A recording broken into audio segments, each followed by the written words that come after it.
बस्ती नफरत करती थी और इंतकाल हो गया उसका। इंतकाल हुआ, कोई उसका मुंह देखने जाने तैयार नहीं था। मुंह देखने, शराबी मरा है, नहीं जाना। कुछ लोगों के दिल में ये बात आई, यार अपने पड़ोस का है ना, नहीं दफन करने गए तो सड़ जाएगा, बदबू आएगी, कल भी फेंकना है, आज ही फेंक दो। कुछ लोग आए, कफन दिया, गुस्ल दिया, नमाज पढ़ी, बादिले नाखास्ता मजबूरी में। उसके बाद कब्र में उतारा, पलटने लगे तो पूरे कब्रिस्तान से मुश्क की खुशबू आने लग गई थी। किस चीज की? मुश्क की खुशबू, बड़ी तेजी की महक। सब एक दूसरे से पूछने लगे, क्या तूने कोई खुशबू लगाई है? कहा मैंने कोई खुशबू नहीं लगाई। फिर ये महक कहाँ से आ रही है? लोगों ने चारों तरफ गौर किया, महक का कोई रास्ता नजर नहीं आया। मुड़ के उसी कब्र के पास गए जिसमें शराबी को दफनाया था। उसकी मिट्टी उठा के जब सूंघी तो मिट्टी से मुश्क की खुशबू आ रही थी, मिट्टी से मुश्क की खुशबू। लोग इकट्ठा हुए, घर तक आए। घर में एक बेटी मौजूद थी, सिर्फ और कोई ना था। कहा बेटी तू बता, तेरा बाप क्या करता था? उसने रो के कहा मेरा बाप शराबी था, मेरा बाप बड़ा पापी था। अल्लाह अकबर। बेटी रोती जाती। उसने कहा ये तो बताओ क्यों पूछ रहे हो? कहा बेटी ये तो बता दे, तेरे बाप ने कोई नेकी भी की थी कि नहीं? बच्ची कहने लगी मुझे तो याद नहीं है, मेरे बाप ने अगर कोई नेकी की हो। अल्लाह अकबर। फिर वो कहते हैं याद कर बेटी, कोई तो अमल ऐसा रहा होगा जो तेरे बाप का होगा। बच्ची रो के कहती हाँ एक बात याद आ रही है। कहा कौन सी बात है? कहा ज्यादातर तो वो नशे में रहते थे शराब के, लेकिन कभी अगर नशा उतरा करता तो वो गुस्ल करते थे, गुस्ल करके वुजू करके आके बैठते, कुरान को अलमारी से उतारते, गोद में लेके बैठ जाते थे, कुरान खोल के रोया करते थे। और इसलिए रोते थे कि उन्हें कुरान पढ़ना नहीं आता था, लेकिन उनकी जिंदगी का दस्तूर था, एक एक आयत पे उंगली रख के कहते थे मालिक मुझे मानता हूँ ये तेरा कुरान तेरा फरमान है, एक एक नुक्ता तेरा सच्चा है। मैं ये नहीं जानता ये क्या लिखा है, लेकिन इतना मानता हूँ जो भी लिखा है सच लिखा है, जो भी कहा है हक कहा है। का पूरी जिंदगी का दस्तूर ये था कि जब भी नशा उतरता वो कुरान लेके बैठते, पाक होके बैठा करते और रोया करते थे कुरान को सीने से लगा के।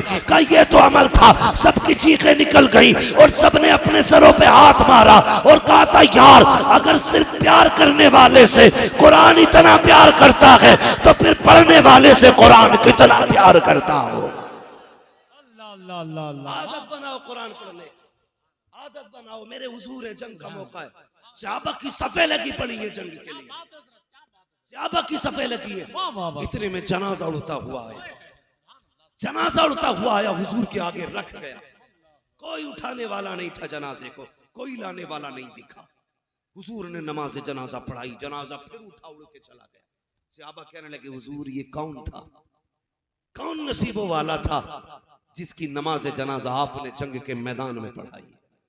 मेरे हुजूर की आंख में आंसू आ गए। हुजूर ने फरमाया ये मेरा मुआविया बिन मुआविया था, एक सहाबी हुजूर के थे। या रसूल अल्लाह ये अजमतें कैसे पा गए, कैसे पाई ये अजमतें, कि कौन था इनका जनाजा लाने वाला? हुजूर ने फरमाया जनाजा लाने वाले भी फरिश्ते थे, ले जाने वाले भी फरिश्ते। हुजूर क्यों लाए? मेरा मुआविया जब भी हाथ उठाता कहता या अल्लाह जब मरूं ना मेरे जनाजे का इमाम मेरे महबूब को बनाना। हुजूर फरमाने लगे सहाबा ये भी बता दूं कि इसे ये इज्जतें मिली कैसे? का फरमाइए। मेरे हुजूर ने फरमाया ये मेरा सहाबी सुबह शाम 100 मर्तबा सूरह इखलास की तिलावत किया करता था। सूरह इखलास समझते हैं? माशाअल्लाह। कुछ लोग अब भी ऐसे मुंह देख रहे थे पता नहीं कौन सी बड़ी सूरत बता गई। जो कुल हुवल्लाहु अहद है ना, वही सूरह इखलास है। हुजूर फरमाते सुबह शाम 100 मर्तबा पढ़ता था, अल्लाह ने इतनी इज्जत बख्शी। पढ़ो यार कुरान पढ़ो। ये जिंदगी 4 दिन की है। वो कहा था किसी ने उम्र दराज मांग के लाई थी 4 दिन, 2 आरज़ू में कट गए, 2 इंतजार में कट जाने हैं सबके। उनके भी कट जाएंगे जिन्हें कुरान आता है, वो भी मर जाएंगे जिन्हें कुरान नहीं आता। कसम खा के कहता हूँ कब्र का सच्चा साथी कुरान है, सच्चा साथी कुरान है। लोग रोटियों के लिए झूठ बोलते, टुकड़ों के लिए भी झूठ बोलते हैं लोग। कुरान में सूरह वाक़िया है, रोजाना मगरिब के बाद बंदा पढ़े, उसके घर में कभी फाका नहीं हो सकता। मगर हमने कुरान से रिश्ते खत्म कर दिए। रोज जलील होते, वादे पूरे नहीं हो रहे, रोज लोग लानतें गालियां देते हैं, और वही अगले दिन प्रधान ठेकेदार के वादे। छोड़ यार, कब तक किससे सहारे लेगा, ले कुरान से सहारा। फरमाया गया जो अपने दिन का आगाज सूरह यासीन पढ़ के करेगा, उसके पूरे दिन के काम अल्लाह के जिम्मे हो जाते हैं। क्या है कुरान? हमने सिर्फ ये सोचा मैयत बख्शवाने की किताब है कुरान, चुड़ैल भगाने की किताब है कुरान, जिन्न उतारने की किताब है कुरान। नहीं भाई, इंसान को अमीर बनाने वाली किताब है कुरान। पढ़िए, आगे बढ़िए। ये मौलाना इफ्तिखार साहब है कि नहीं, माशाल्लाह। ये इनकी जो तंजीम है ना, ये जितने भी जवान इसमें शामिल है, मैंने कहा आपको क्या क्या हिसाब है जो आप बच्चों को पढ़ाते, उसमें आपको बच्चों से फीस मिलती है? कहने लगे नहीं, उसके लिए तंजीम नौजवानों की कमेटी है, पढ़ाने वालों की उजरत नौजवान देते हैं। दिल बाग बाग हो गया। मैंने कहा वाह रे मदीने वाले, अभी तक तेरे ऐसे गुलाम बाकी हैं। कुरान तुम बढ़ाओ, इंतजाम हम करें। अल्लाह उस तंजीम को सलामत रखे, उन जमातों को सलामत रखे। मर के देखना, एक बंदा भी कमेटी का कुरान में जाएगा, कुरान आके खड़ा हो जाएगा, मुनकर नकीर से कहेगा जो सवाल करना है मुझसे करो, इसलिए कि ये वो है जो अपनी कमाई से मेरी तालीम के लिए दिया करता था, जो मेरे फरोग के लिए अपना वक्त देता था, मेरी तबलीग के लिए अपने खून पसीने की कमाई देता था। उस वक्त लगेगा तुमने कितनी बड़ी दौलत कमाई है, कितनी बड़ी दौलत कमाई है। गारंटी नहीं है सफेद बालों वाला कब्र में जाएगा, गारंटी नहीं है कि बूढ़ा होके कब्र में जाएगा। जाओ कब्रिस्तानों में जाके देखो, जहां 18 साल के जवान की कब्र है, वहीं पे 7 साल के बच्चे की कब्र है। जहां 70 साल के बूढ़े की कब्र है, वहां 26 साल जवान की कब्र मिलेगी। जहां मर्दों की कब्रें हैं, वहां औरतों की कब्रें हैं। जहां जवानों की कब्रें हैं, वहां बूढ़ों की कब्रें हैं। कब्रिस्तानों से पूछो, बताओ ये कैसे आबाद हो गए? तो आवाजें आएंगी, यहाँ आने के लिए कोई वक्त ऐसा नहीं है कि बंदा बुढ़ापे में आए। जब वक्त आ जाएगा तुम्हें पलट के आना पड़ेगा। इसलिए मैं कहता हूँ आज ले उनकी पनाह, आज मदद मांग उनसे, कल न मानेंगे कयामत में आकर मान गए। बहुत अच्छा सुभान, आज पढ़ लो कुरान। वाह वाह, जिंदाबाद। और नौजवानों एक बड़ा फायदा बता दो, क्या बात है, कितने लोग जन्नत में जाना चाहते हैं? जरा हाथ उठा के बता दो। सब जाना चाहते हैं, अल्लाह सबको जन्नत तक ले जाए। जोर से कह दो। मसला गड़बड़ है, जन्नत में वो भी जाना चाहते हैं जिनका पजामा घुटनों तक होता है। क्यों खुलवाते हो, क्यों बुलवाते हो? मैं मकरूह नामों से भी बचता हूँ। मैं चाहता हूँ बात अच्छी हो रही है, जात भी अच्छी होनी चाहिए, मगर आप लोग समझदारी से काम लिया करो। वो भी जन्नत में जाना चाहते हैं, दावे उनके भी यही है, मैं उस पर भी बात करूंगा। सारे लोग जन्नत में जाना चाहते हैं। फरमाया गया कि जो बंदा इल्म सीखते सीखते मर जाए, अल्लाह उसको क़यामत में उलमा की सफ में खड़ा करेगा।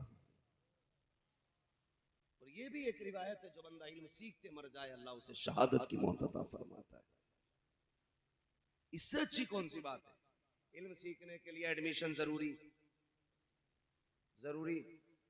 नहीं है ना? उम्र जरूरी है? किसी भी उम्र में इल्म सीखा जा सकता है, किसी भी उम्र में कुरान। खास करके बुढ़ों से गुजारिश है, तुम आके एडमिशन ले लो। काम क्या है? बड़े बूढ़ों को तो लोग ये कहते हैं पैर कब्र में लटक गए,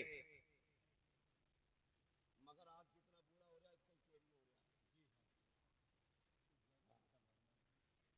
जितना बूढ़ा हो रहा उतना ही केरी हो रहा। लोग कहते हैं तजर्बाकार हैं, चच्चा उनसे पूछ ले। चच्चा कह रहे गोली मार दिए सीधी जाके। चच्चा का टेम्परेचर आज भी 140 से नीचे नहीं है। जवान का अपना कितना 96-97, चच्चा 150 पे खेल रहे, गोली मार दी सीधी। होश कर बुड्ढे, होश कर यार, तेरे पैर कब्र में लटक गए। बस कोई दिन जा रहा, बस मिनट जा रहे, हिचकी नहीं, आगे ढंग से हिचकी 3 इकाई बन जाएगी पहले झटके में। लड़ा तो रहा औलाद को, हाँ, कई गांव में दुआएं हो रही हैं, अल्लाह उसे मार दे, वो मर जाएगा, गांव शांत हो जाएगा। बड़ा बड़ा जहरीला बुढ़ा पड़ा है। तो हाँ, एक जगह जलसे में गए तो बुढ़ा कह रहा, क्या जरूरत थी जी पिंडाल लगाने की, 11 रुपए की इलायची छिड़ाने लगा के फातिया कर लेते। नहीं, आगे बढ़ेंगे ना बढ़ने देंगे। मैं इन जवानों को सलाम करता हूं जिन्होंने ये तंजीम कायम की है। और डॉक्टर इकबाल ने बड़ी प्यारी बात कही थी, उन्होंने कहा था, उकाबी रूह जब बेदार होती है जवानों में, नजर आती है उनको अपनी मंजिल आसमानों में। जिस कौम का जवान सवर जाता है, फिर उस कौम के साथ पुश्ते सवर जाती है, सात पुश्ते सवर जाती है। याद रखना, एक बात और जहन में डाल लीजिए, जिम्मेदारी है हर बंदा कुरान सीखे। सीखेंगे इंशाअल्लाह। कुरान पढ़ लो, वरना लोग कहते देखी जागी जो होगा देखा जागा। मर के देख, मर के देख। हजरत ईसा अलैहिस्सलाम ने अपनी माँ से कहा था, माँ मैं तो मुर्दों को ठोकरों में जिंदा कर देता हूं, तू बता तू मर जाए तो मैं तुझे भी जिंदा करूं, तुझे भी जिंदा करूं। कहने लगे ना बेटे, मुझे जिंदा ना करना। कहा क्यों? कहा कि मौत की जो कड़वाहट है ना, वो सुबह क़यामत तक बाकी रहती है। मौत आने का वक्त की कड़वाहट होती है मुंह में महसूस, वो क़यामत तक बाकी रहती है। कहती बार बार मुझसे वो कड़वाहट बर्दाश्त नहीं होगी। खेल मत समझना, तैयारी कर कुरान की, पढ़ कुरान, फिर अकेला कब्र में नहीं जाएगा, कुरान तेरे साथ जाएगा, कुरान तेरे साथ जाएगा। दिमाग खराब कर रखा ना कुछ मौलवियों ने भी, एक जलसा करा लो पूरे साल बख्शेंगे, गला भी काटियो, जेबें भी काटियो, जन्नत तुम्हारे बाप की है। इतनी सस्ती भी नहीं है जन्नत, इतनी सस्ती भी नहीं है जितनी समझ रखी है। हाँ, सरकार सैयदी सरकार आला हज़रत, आप पढ़िए आला हज़रत को, लोग बिला वजह में गालियां देते हैं आला हज़रत को, समझते नहीं। किसी ने कहा हज़रत आपको फला आदमी गाली दे रहा था, वो देवबंदी गाली दे रहा था, आपने कहा अल्हम्दुलिल्लाह। कहा हुजूर गुस्सा नहीं आया आपको? कहने लगे क्यों, क्यों उस देवबंदी ने आपको गाली दी है? कहने लगे शुक्र है उसने मुझे गाली दी है। कहा क्यों? कहा जितनी देर उसने मुझे गाली दी उतनी देर मेरे महबूब की जात तो उनसे महफूज रही है। ये इश्क था आला हज़रत का। खाइए कभी गालियां नबी के नाम पे? नहीं, बदलो अपने आप को, तरीके बदलो अपने।